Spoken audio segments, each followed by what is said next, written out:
Hello guys, so this is the part 11 of the video of the chapter called respiration and circulation और आज हम finally first half of the chapter ख़त्म करने वाले हैं of respiration. फिर हम next lecture से circulation start करेंगे.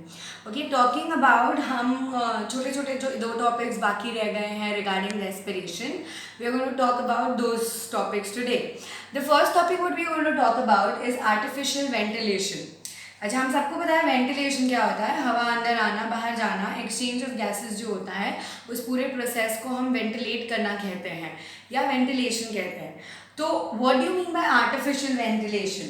Artificial ventilation is also known as aka means also known as artificial respiration.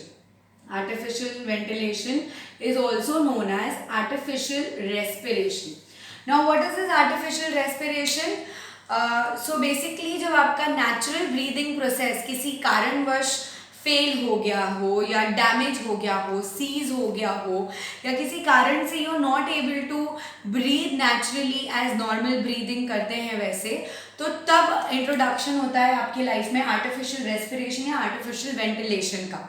Okay, when do you do artificial ventilation? There are cases like जब आपके लंग फेलियर्स हो जाते हैं, lung damage हो जाता है, सर्जरीज के दौरान जब आपको बेहोश किया जाता है या लंग के ऊपर प्रेशर ना डाला जाए, तो इसीलिए तब आर्टिफिशियल वेंटिलेशन यूज़ किया जाता है. उसके अलावा there are these common times except for surgeries and lung के अलावा कभी कोई एक्सीडेंट हो गया जहाँ पे you had a lot of blood loss, तब भी आपकी बॉडी को रिकवर करने के लिए समय दिया जाता है. तो लंग्स को रिलैक्स करने के लिए you are put on to artificial ventilation. So what are the ways of artificial ventilation? Artificial ventilation में सबसे पहला वेंटिलेशन टेक्निक होता है mouth to mouth respiration.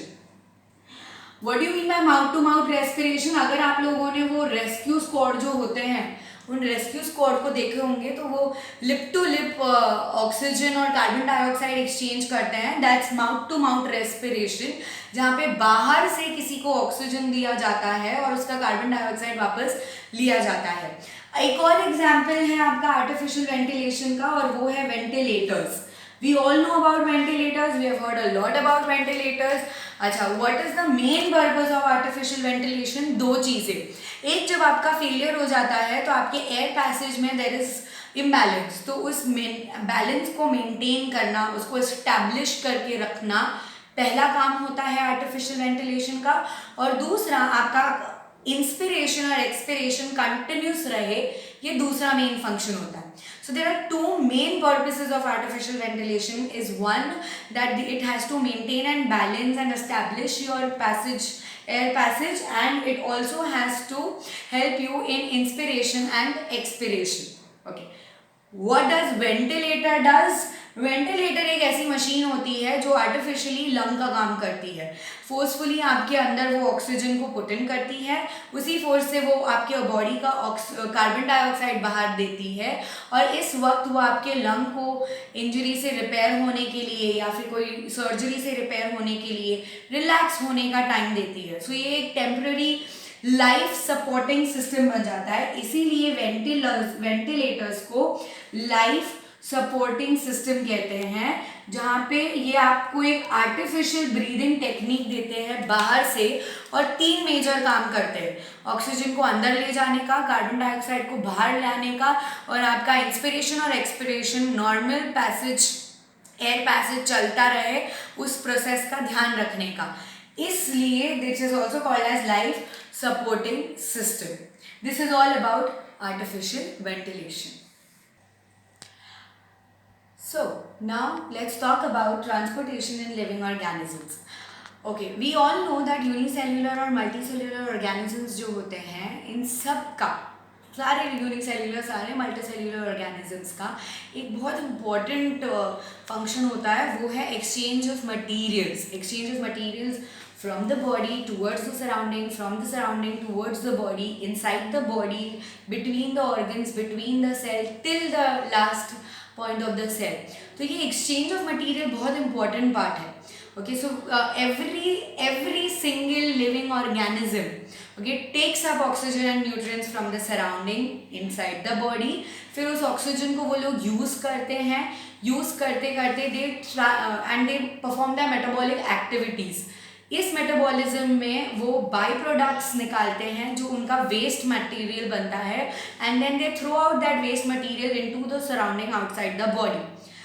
Obviously ये एक्सचेंज ऑफ मटेरियल करने में, be it any kind of living species, transport plays a very important role. So basically transportation in animals दो तरीके के होते हैं, एक होता है एक्टिव ट्रांसपोर्ट और दूसरा होता है पैसिव ट्रांसपोर्ट।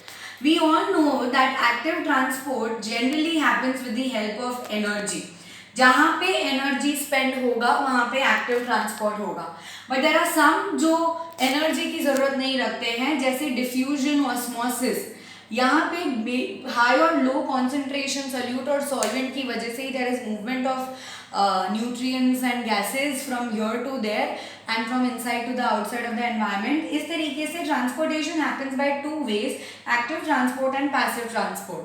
For example, ये उन लोगों में होता है, ये diffusion, spending of energy and osmosis, ये उन animals में या उन species में होता है जिनका surface area बहुत large होता है, बट उनके organs के बीच में बहुत कम जगह होती है।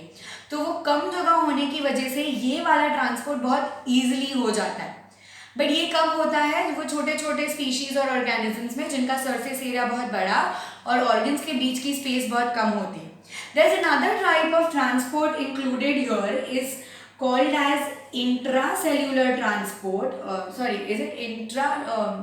नो, हाँ, sorry, it is, I'm really sorry, intracellular transport and extracellular transport. What do you mean by intra?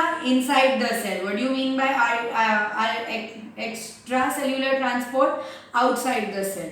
So obviously जब आपके सेल के अंदर ही, I am talking about cell के अंदर ही जब ट्रांसपोर्ट हो रहा होता है, एक्सचेंज ऑफ मटेरियल्स, न्यूट्रिएंट्स हो रहा होता है, तो उसको हम इंट्रासेल्युलर ट्रांसपोर्ट कहते हैं।